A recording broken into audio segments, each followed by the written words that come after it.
Hey, welcome back to the Mining Pod. We're doing this recording from our hotel room in Vegas. Kind of fun, Colin. Yeah, pretty different. Good. A little different for us. Little Venetian suite podcast recording. We did a few of these, so fun podcast coming out the next few weeks. We were running the mining stage at the Bitcoin conference. Shout out to the Bitcoin Magazine team for making this week possible. I had a ton of fun. Energy was really big here. Yeah, it was. It was a really good conference, and honestly, just a testament to their execution and how far this brand has come. I keep saying, I just look back to 2019 when I was at Bitcoin Magazine. They did the first conference in a glorified parking garage in San Francisco, and there were 2,000 attendees, which was great at the time. Now this one drew around like 35,000 people, and they rented out the Venetian for it. Just an incredible success story for the Bitcoin Magazine team. So shout out to them. They did a really good job, and it'll be in Vegas again next year, so asking for more trouble. You can get tickets right now, apparently.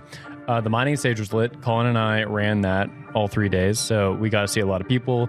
If you saw us, saying hello again right now on the pod. Thanks for listening. Thanks for joining us. We had a lot of fun, but that's not going to stop us from getting into this week's Bitcoin mining news. But first, shout out to Fractal Bitcoin for being the lead sponsor for the mining pod. You'll hear more from Fractal Bitcoin later on during the show.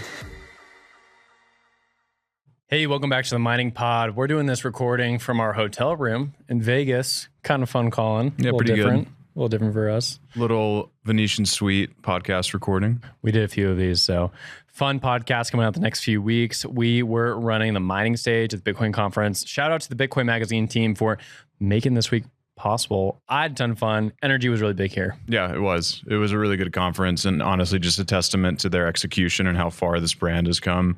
I keep saying, I just look back to 2019 when I was at Bitcoin Magazine. They did the first conference in a glorified parking garage in San Francisco, and there were 2,000 attendees, which was great at the time. Now this one drew around like 35,000 people, and they rented out the Venetian for it. Just an incredible success story for the Bitcoin Magazine team. So shout out to them. They did a really good job, and it'll be in Vegas again next year, so asking for more trouble. 105 Bitcoin price right now, $55 hash price spot, according to Hashrate index. Network hash rate at 917 exahash. What are you seeing out there, Colin? Well, it looks like we're 92% through the current difficulty epoch. We'll be almost done with it, if not done with it, by the time this goes live. Actually, yeah, I think it will, because we'll be airing this one on Saturday instead of Friday. So we'll have a difficulty adjustment by the time this goes out, and it looks like it's going to be in the ballpark of about 4%. So a little bit of pain coming back to miners, but had it pretty good with this Bitcoin price rally. I'm sure they'd like to see fees go up, though. They're currently only 1% of block rewards in the last 24 hours. If you're listening to this and you're an Ordinal degen, we need your JPEGs. We need your BRC20s. Please spam the chain. My family is hungry. It's so funny. This constant source of conversation at the mining stage this week was JPEGs versus non-JPEGers, and people saying it's spam. And I'm thinking, like, the mining stage, shouldn't we be embracing this source of revenue? Like, at the very least, that's been like the accusation, is that miners are just going to be profit incentivized. But a lot of the people in the mining stage were like against JPEGs, which was, I thought was kind of ironic. Well, I think a lot of them are conceptually against it in terms of it just not being the best direction for Bitcoin long term. But a lot of them are also pragmatists, and they say, well, these are valid transactions. You can't actually censor them. Filters do not work the way that they are advertised. And it's kind of like where idealism meets reality. Because at the end of the day, you know, be great if it were just used as a monetary network. But the fact of the matter is people do use it for these things. So it ain't. Difficulty adjustment coming up, estimated 4%, the previous 2%. We will keep moving along here, and we're going to go through a few of the stories that Blockspace actually broke this week. Colin was dual wielding the microphone and the pen. So we have this Bitmain story. You went to WDMS. For those who aren't familiar, Bitmain runs a few of these World Digital Mining Summit, right? Yep. A few times a year, different locations. Las Vegas is one of them. This was the 2 days before the Bitcoin conference, and they had a new Antminer release. So tell us about that, Colin. Yeah, so Bitmain is rolling out the Antminer S23. It's their latest miner series, the first since the S21, which they launched in World Digital Mining Summit in Hong Kong in 2023. It's also the first ASIC series that is sub 10 joules per terahash. So they led the announcement talking about the S23 Hydro, which comes in at 580 terahashes a second with a 9.5 joule per terahash efficiency. Pretty sure the other two models are in the ballpark of 9.5, but they're definitely sub 10 joule per terahash. They also have the air-cooled model, which is just the S23 vanilla, and they have two immersion models. They call them the S23 IMMs, and they come in at 318 terahashes they come in at 398 terahashes a second and 442 terahashes a second. And they also have, like I said, the S23 vanilla, which is 318 terahashes a second. And just a few other kind of interesting things from the talk from Bitmain's VP, Irene Gao. She mentioned that there's roughly 3,000 megawatts of Bitmain hydro-cooled mining data centers around the world. And the bulk of these operations are in the USA, Ethiopia, Oman, and Paraguay. So I thought that was kind of an interesting little tidbit. And she also mentioned, without going into too much detail, that Bitmain is working on expanding manufacturing capabilities in the US. I don't know whether or not they actually have assembly in the US. They made it sound like they did. I didn't realize that they moved that fast on it. We had heard rumblings about this last year or the beginning of this year when the tariffs were being announced with Trump. And if that's true, big boon for the North American Bitcoin mining industry, but I'd be curious how much they would actually stand up here. So they had the announcement that they were going to do stuff here in December, I believe. I don't know if that was like the shop actually being stood up or just like Justin Sun-esque announcement. But there's that. So is it 368 terahash? That's what I'm seeing in the article. There are a couple of models, There's a few right? models. Yeah. So the 368 is for one of the immersions. Okay. Yeah. So lots of different models. The big thing there, of course, is sub 10 joules per terahash, which is crazy if you look at the history of miners and where they started at. We can probably go back to Hashrate Index and look at the history of these units. Way over 10 joules per terahash. I don't know what the S9 and going back even further was, but we are at a point where we're reaching the edges or the limits of silicon in a sense. Yeah, for sure. And if you look at this chart from Hashrate Index, if you go to their ASIC price page and go to ASIC release history, Bitmain's first ever ASIC model, the S3, had a 763 joule per terahash efficiency. It was 0.48 terahashes. Oh my gosh. So things have certainly changed. So that was a big release for them. No other ones released at the Bitcoin conference, to my knowledge. No seal miners, no updates for MicroBT, no updates for anyone else, to my knowledge. But of course, they're not going to stamp on each other. Anything else before we jump over to the other story? No, I think that's it. Cool. I'll bring the other one in and then throw it back to you. This follows up on our previous reporting around Swan and their mining operations, their dispute with their former mining employees and contractors, and of course, Tether. We got the lawsuit, recent change to the lawsuit, and put the story up yesterday in Blockspace.media. You can go check it out. Headline: Judge orders pause in Swan mining lawsuit against former mining employees. Judge Michelle Williams, Court of the U.S. District Court for the Central District of California, it's a mouthful, has ordered a stay on Swan's lawsuit against its former Bitcoin mining employees and contractors. The order has also vacated the defendant's motion to move the case to arbitration. So this basically goes back to the beginning of the Swan versus its mining team case. I think a lot of people are now just thinking it's like Swan v. Tether, but the genesis of it is actually that Swan had internal employees and contractors that were running the mining JV between Swan and Tether. And Swan decided to sue those former employees and contractors after they claim that they stole IP, jumped ship, what they called it was like cease and halt fire. Hellfire and rain and hellfire. Rain and hellfire scheme. They had a fun little tagline. I'm mixing it up with that TV show. Anyways, back to the story. So they sued them. This was in August, September of last year. Went on for a little bit. There was about 12 people named in that original case, people spanning all over the world, even some citizens of Brazil involved with that one.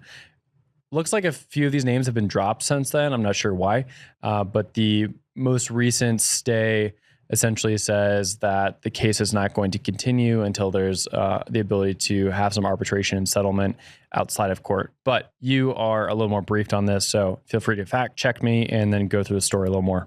With a little more background of what Will was saying, this case started in September of last year. There's been a lot of back and forth, in the legal arena, a lot of appeals, and the attempt to dismiss the case from the defendants.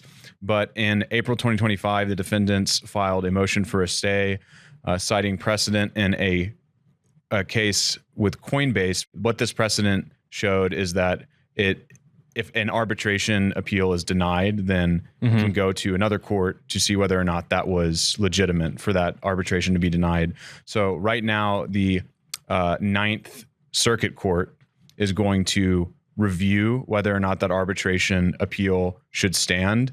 And that's why the court paused this for now. So it's basically just putting on pause until that Ninth Circuit Court can come to a decision. And if they do rule in favor of the defendants, then we might see the majority of this case, not all of it, move to arbitration outside of the court itself to settle this. Gotcha. That doesn't necessarily mean that we won't see another civil case after this. I was speaking to some folks on background about it, and we might see a civil case come out of this as well. At least that's my gut. But anyway, for the time being, it's paused. I believe that the first briefs for the Ninth Circuit are due in like June 18th. And there will be a second briefing period, I think around July 18th, and then they'll hear the case after that. Messy. I mean, I think this is just kind of devolving into what happens with a lot of these lawsuits over history of Bitcoin.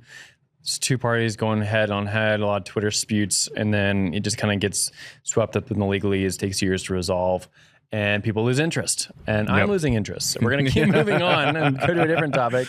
I think we should say that the Swan Tether thing continues. We'll report on that as it's happening. I haven't seen any updates so far. I do think it's important just to kind of button that one up. Tether, for its size, is going to get very large. They announced on stage here at the conference that they're going to be one of the largest Bitcoin miners by hash rate soon here. And I think they're already a sleeper for a lot of people. So that's where I think the interest for me on this story remains. Anything else, or should we jump over to Pakistan? Let's go to Pakistan. Okay, let's take a little quick flight from Vegas across the world. Pakistan allocates 2 gigawatts power capacity to boost Bitcoin mining. This is from our friends over at the Miner Mag. Quote, Pakistan's federal government has announced a plan to allocate 2,000 megawatts, 2 gigawatts for those who don't know, of electricity to support Bitcoin mining and artificial intelligence data centers in the first phase of a broader developmental strategy.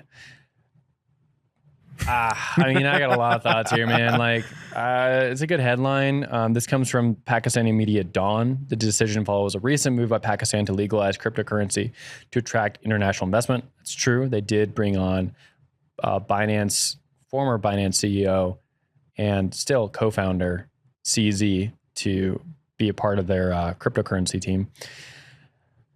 But besides that, I'm not like super interested in this whole story because it's a headline, and 2,000 gigawatts, like you can say that you have 2,000 gigawatts, but like I want to see it, and I want to see it plugged in before it's interesting. That's why the Texas story is interesting. It's not that Texas was like, hey, we have energy capacity for Bitcoin mining. It's that they plugged it in. So I don't have a lot more breadth to give this subject, though. Didn't you say people messaged you and they were like, we don't have 2,000 gigawatt or 200 or 2 gigawatts to go around? It would be interesting to do like a load study on Pakistan or look something up. I'm sure the World Bank has some data, but in the Miner Mag chat, there were some accounts talking about how they were frustrated with this announcement and they didn't have the ability to, power cities, let alone do this. So that feeds into stories around AI, data center consumption of energy, Bitcoin mining, et cetera, around like, what are we using energy for anyways? But yeah, that's all I got for that one. Yeah, I don't really have anything to add. We'll see. Promises are big. We'll see if they're kept. Miners, are you ready to earn more with what you already have? That's what Fractal Bitcoin is for, scaling Bitcoin with Bitcoin using a fully compatible recursive design. In just 7 months, Fractal's hit 18 million users and nearly 2 billion transactions. Fractal's cadence mining reduces up to 50% of your pool fee. No new hardware, no extra energy, and it's easy. FB rewards go straight to your existing Bitcoin wallet address. Over 90% of Bitcoin's hash power is already merge mining Fractal. Get more from the same resources. Start on Fractal today. Speaking of other hilarious stories, let's go to this CNN article. It's rare that we have a CNN article. Yeah, I know. Fake news. We have fake news. We're entering our shitcoin era of media. But the headline here is Appeals Court pauses ruling that blocked Trump's tariffs. So I don't know if y'all have been keeping up with this. It's hard to miss it. Tariffs have been dominating headlines. but essentially a court in the U.S. Ruled that Trump's tariffs, blanket tariffs, 10% across all of our trading partners are unconstitutional. That is being appealed. And now the appeals court has basically said, while we review this case, you have to put a pause on that order to stop them. So originally people thought this meant that the tariff schedule was nullified, at least until this gets resolved through the appeals court, and maybe even if it goes up to the Supreme Court, then the tariffs are still a go. So this is obviously pertinent for Bitcoin miners because they're being slapped with a 10% tariff from machines imported from namely Malaysia, Indonesia, and Thailand. So we'll be keeping an eye on this. It's kind of TBD whether or not this will actually materialize and if the tariffs will be blocked. I mean, if the tariffs are blocked, obviously a huge blow to the Trump administration's one of their major policy planks, but potentially a very good thing for markets. We'll see, though.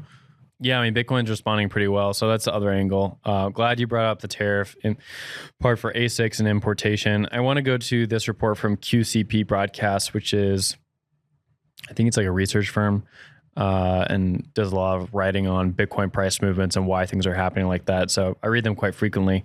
And they said, as of May 28th, quote, volatility across most asset classes continues to drift lower as markets enter a lull amid a dearth of meaningful news flow and macroeconomic data.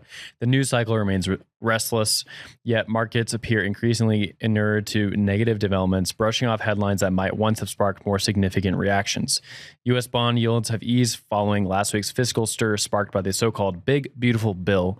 Nevertheless, the debt to GDP ratio remains perched above 120%, with the new bill projected to tack on another $3.8 trillion to the national debt. Goes on to talk about yield and stuff like that. So just to kind of like zoom out, if you will, the U.S. market's in a weird spot. Trump's been using these tariffs as his big stick, Teddy Roosevelt style for fans of U.S. history, kind of bopping people all over the world. They're trying to make all these different deals. It's been working in some cases. Definitely had some positive headlines out of it. Not working in other cases. But this whole ruling by the courts kind of throws that into a pickle. And that's been a huge thing for the Trump administration. You know, we're not a political podcast by any means. We're a mining podcast. But if you have been paying attention to politics lately, you'll notice that there's been continuous problems between the Trump administration and the judicial arm of the U.S. government. And this is just another one. If we see the tariff thing kind of get wiped away, the question becomes like, what is the Trump administration going to do to lower long-term rates? They're trying to lower the cost of maintaining this debt. It's kind of like the point of it all.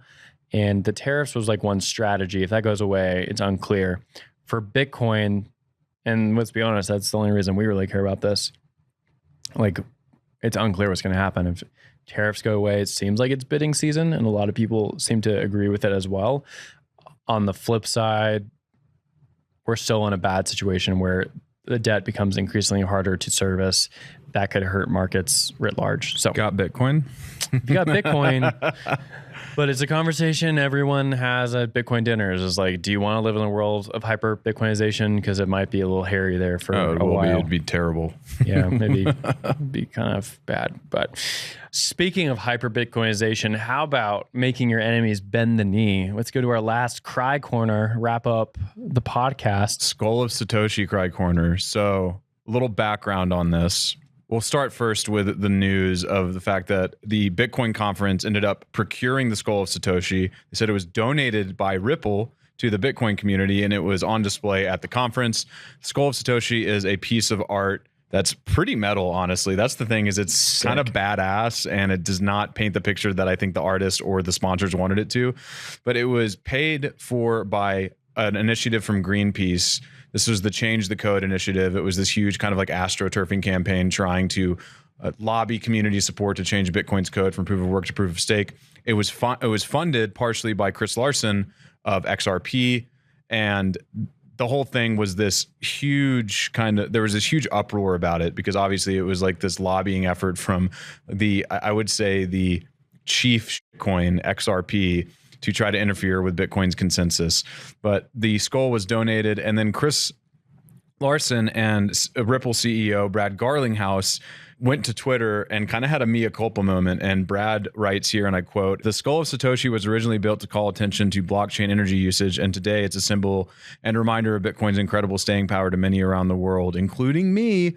As crypto and blockchain technologies become widely used, respected, and understood, it's past time that we set aside our differences and work together to move the industry forward. I hope this gesture continues to remind folks that we, Bitcoin, XRP, and other crypto communities have more in common than we think." This is like punching your neighbor in the face and then saying, hey, we just need to set aside our differences. I mean, XRP through Chris Larson in a roundabout way and Ripple funded this whole campaign to try to change Bitcoin's code. And now that Bitcoin is back in the spotlight and still no one cares about XRP, Brad's going on Twitter and saying, hey guys, let's just let bygones be bygones. Everything's all right. Bro. Let's just chill, man. And if you look at the replies, there are a lot of vociferous Bitcoiners shouting at him saying, you did this. We're not going to forget it. And another great reminder that what doesn't kill Bitcoin only makes it stronger. As my friend CK likes to say, everything is good for Bitcoin. Having this appropriated in this way to me is just amazing. And it's such a cool sculpture, honestly. I love this sculpture. I've always loved it. I want it. I don't know where to put it. I don't think it'd fit my apartment, but it's sick. It was cool to see on the stage floor. It's even cooler in person. Like the photos don't quite do it justice. It's amazing. There needs to be like a Bitcoin haunted house and this thing like goes in it somewhere. Yeah. And maybe we should, for those who are on audio, we should describe it. It is a skull made up of control boards and chip boards from computers. It has these red eyes with a Bitcoin logo for the pupils. And it's got all of these wires pouring out of its maw, and it's also got these smokestacks, or rather exhaust stacks from nuclear plants. Which that last part is really funny to me too, because it's trying to paint Bitcoin as dirty, and they literally use like the cleanest form of energy to exemplify that. Yes, and it's like that's not smoke; it's just literally water vapor coming out of these nuclear power plants from the turbines. So massive L, but also a massive win for Bitcoiners. Okay. We could wrap up there, but I actually want to throw another story at you, which we were not planning on. Are you okay with that? Yeah.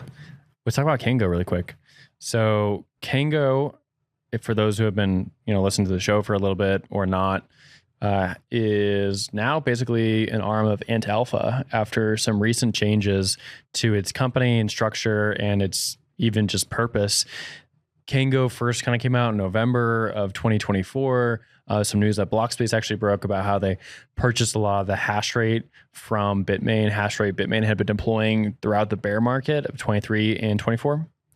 And why did Bitmain sell this Hashrate? Basically because they wanted a vehicle to have this arm sort of public in the United States.